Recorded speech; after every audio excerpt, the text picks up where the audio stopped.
papayag na sirain mo na ng tuluyan yung pamilya ko talaga. Lalabanan ko yan! Hindi mo na pagkakaan mo ko!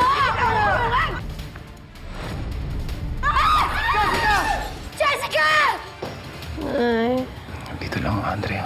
ayaw kita masaktan, Nay. Tawan niyo ako! Bakit niyo ako ikukulong? Kailangan ako ng anak ko! Palabasin niyo ako dito! Andrea! Jessica! Jessica, tumawag kayo, doktor! Jessica! Sino ka? Ano ginawa niyo kay Andrea? Ha? Sandali lang! Bakit iba na yung suot ko? Tarantado ka talaga! Ay! Hold it still.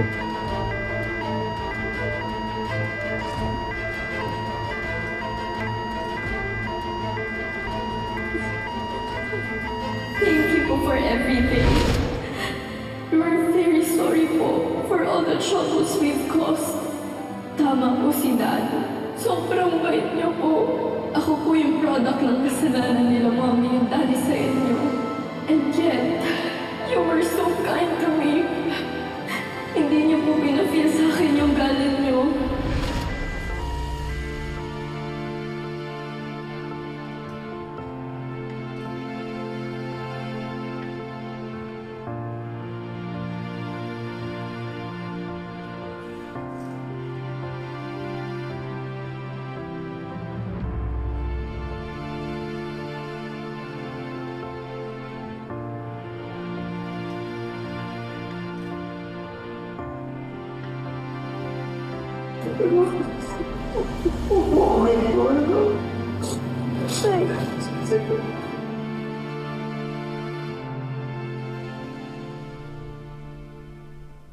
Sandali lang! Makinig mo na kayo! Sus, mag-Yosef Joel! Anong nangyayari dito? Makinig sa akin! Anong gulo to? Dumating ko kayo! Ihatid ko kasi sana tong gamot para dyan sa hangover ng kaibigan mo eh. Ano bang nangyayari? Sino ba siya? Si Ate Lilith, isa siya sa mga tenants ko. Tinawagan ko siya, humingi ako ng favor na sponge bath si Andrea. Oh, Andrea. Ako ang naglinis sa'yo.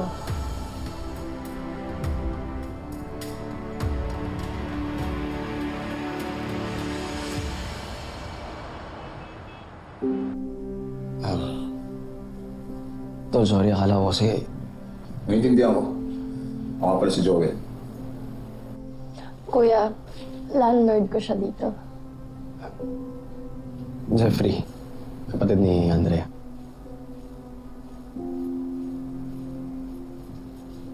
Gusto na ba tayo? Ako na naman. O sige. Sorry, Tol. Sige. Sige. Salamat po. Yung damit mo. Sige.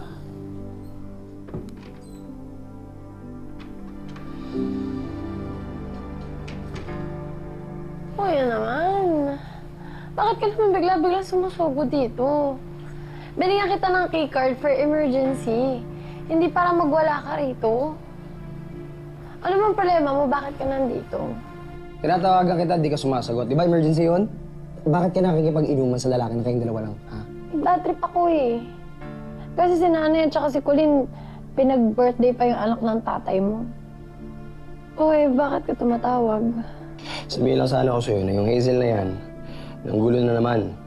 Huh? Tapos, nasaktan niya yung anak niya, yung anak nila ng tatay mo. Ayun, sa ospital. Si Nanay. Hindi okay sila. Kasi ng dalawa ni Colleen, yung Jessica, yun yung nasaktan. So pati anak niya, hindi niya pinapatawad, no? Baka totoo nga yung sabi ng tatay mo na sinasaktan talaga sila nung Hazel na yun. Deadly pala talaga siya, no? Ay, grabe. Kung makita mo yun, yung Hazel na yun, nanlilisik talaga yung mata eh. Kala mo talaga demonyo eh. Ay, hindi mo pala nakikita yun eh, no? Wala akong balak na makita siya. Pasalamat na lang siya, di niya sinaktan si Nanay. Kasi kung hindi, Oo, OA kasi. OA. Pero alam mo, ano yung naisip ko eh. oh, Si Nanay. Siya agad una ko naisip yan. Sige, inom pa. Higa. Higa. Sa ulo mo. Sige, inom pa. talagang siya ang una nating iniisip. Kasi mababait tayong mga anak. Mga uliran tayo. Kaya nga, sa sobrang bait nga natin, dapat meron tayong award. Ang Ulirang Anak Award. Hoy, ikaw sinasabi ko sa'yo. Huwag na huwag kang iinom nang hindi ako kasama. Okay? Andrea, makinig ka. Kasi baka mamaya, pag may nakita ko ng baso sa'yo, maagang mabiyuda dyan si Daisy. Sasabi ko. Huh? Hindi ko gets. Eh, siyempre, pag may nantarantado sa'yo, makikipagpatayan ako doon. O, hindi na biyuda. Ingo? Paano mabubiyuda si Daisy? Hindi naman kayo kasal. Kaya masakit yung ulo. Aray! Okay, so ganito po bumaba po kasi ang electrolytes ng anak ninyo dahil sa sobrang pagsusuka, Mr. Cruz. Pero, kamusta po yung anak ko? Although, nabawasan naman po yung pamamaga sa kanyang utak, may contusions pa rin po kasi. She is in a transient coma right now. A temporary type of coma. She's responding naman to stimulus, spontaneous eye-opening, verbal output, and muscular movement.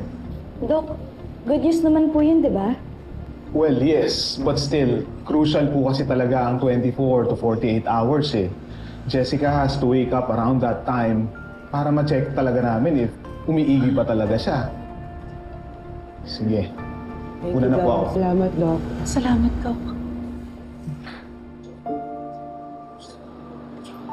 Birthday ni Jessica, tapos ganito yung nangyari sa kanya. Gusto na naman natin siyang magpasaya eh. Tapos ganito pa yung inaabot niya. Paano kung di na siya magising? Manuel, huwag ka mag-isip ng ganyan. Magigising ang anak mo. Gagaling siya.